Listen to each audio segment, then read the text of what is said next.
আসসালামু আলাইকুম এভরিওয়ান। তো সবাই কেমন আছেন? আশা করি সকলেই ভালো আছেন।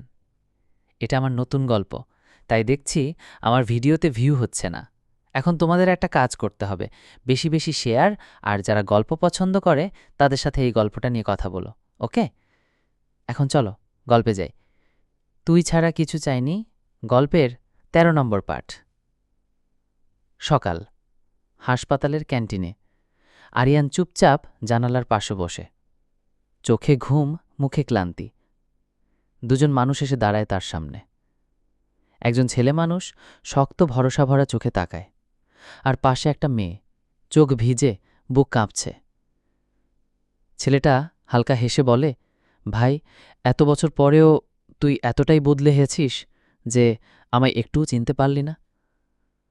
আরিয়ান ঠান্ডা গলায় বলে, তুমি কে? দূরে দাঁড়ান, আমি কাউকে চিনি না, আর আমি কারণ বন্ধু না। মেয়েটা আসতে বলে, "আ, আমি নিশাত, নিশাত আক্তার পিয়া। আ, সবাই নিশাত বলে ডাকে। আমরা মিমের বন্ধু ছিলাম।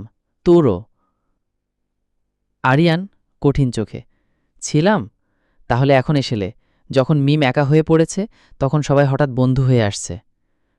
ছেলেটা কান্না আটকে বলে, ভাই, আমি মোহাম্মদ রাহাত, তোর সেই বন্ধু যাকে তুই ভাই বলতি, যার সঙ্গে তুই আড্ডা দিতি, রাত জেগে স্বপ্ন বুনতি।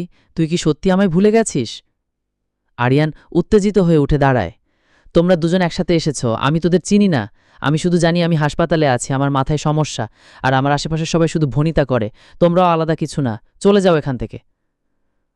বাইরে এসে নিশাত চোখে জল নিয়ে বলে, নিশাতকে, রাহাতকে, ওর চোখে দেখলি কতটা একা হয়ে গেছে ও।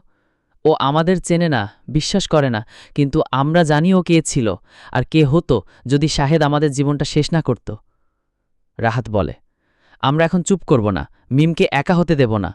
ওকে এই অন্ধকার থেকে তুলে আনতেই হবে, আর শাহেদ, এবার ওর খেলা শেষ করতে হবে। সেই রাত মিমের বাসায় নিশাত দরজা এসে দাঁড়ায়। মিম দরজা খুলে দেখেই কেঁপে ওঠে, তুই? নিশাত, তুই বেঁচে আছিস? এতদিন কোথায় ছিলি? নিশাত কাঁদতে কাঁদতে মিমকে জড়িয়ে ধরে, তুই জানিস না আমরা কেমন কষ্টে ছিলাম।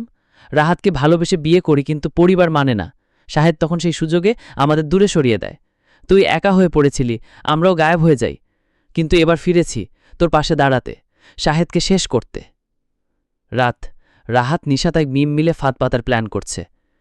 রাহাত বলে, শাহেদ জানে না আমরা ফিরে এসেছি, আর ফিরেই রেকর্ড করে ফেলেছি কিছু। ওর মুখেই সত্যি বের করেছি, মিমকে শেষ করতে চাচ্ছে। নিশাত বলে, আমার কাছে আছে সেই কল রেকর্ড, যেখানে শাহেদ বলেছে মিম এখন একা, ওকে সরিয়ে ফেললে সব ফাঁকা হয়ে যাবে।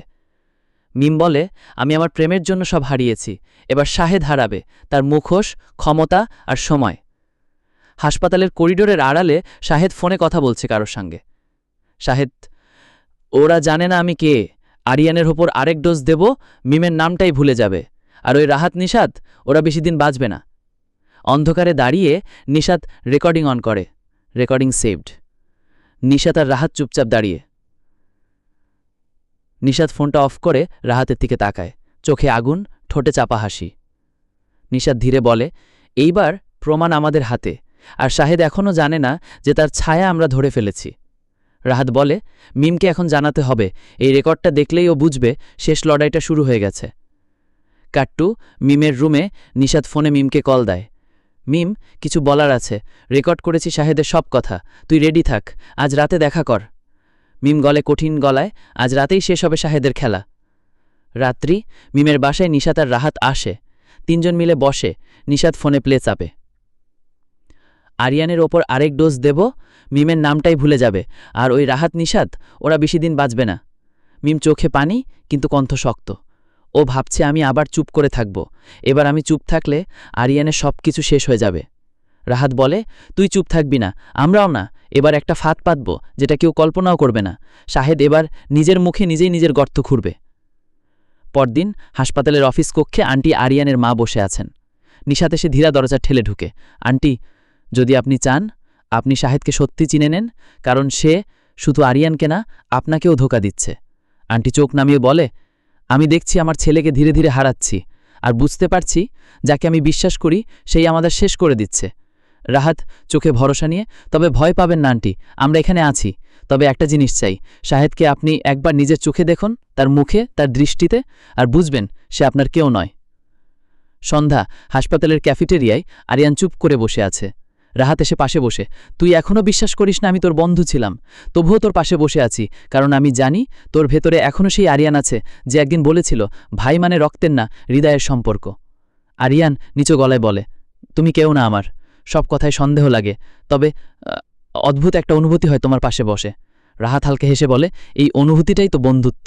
স্মৃতি না থাকলেও হৃদয়ে কিছু চিহ্ন রেখে দেয়, তাই না? আরিয়ান তাকিয়ে থাকে রাহাতের দিকে, মুখে কিছু বলে না, কিন্তু চোখে জ্বলতে থাকে পুরনো স্মৃতির ক্ষীণ আলোর রেখা। রাত, শাহেদ একটা ঘরে বসে ফোনে কোনো কারো সঙ্গে কথা বলছে। আজ রাতেই শেষ করে দিব সবকিছু। নিশাত আর রাহাত যেখানে থাকুক না কেন খুঁজে বের করতে হবে, আর ওরা যদি প্রমাণ কোথাও দেয় আমি আগেই সেটাও রিমুভ করব। কিন্তু অজান্তেই তার ঘরের বাইরের রেকর্ডিং অন হয়ে গেছে।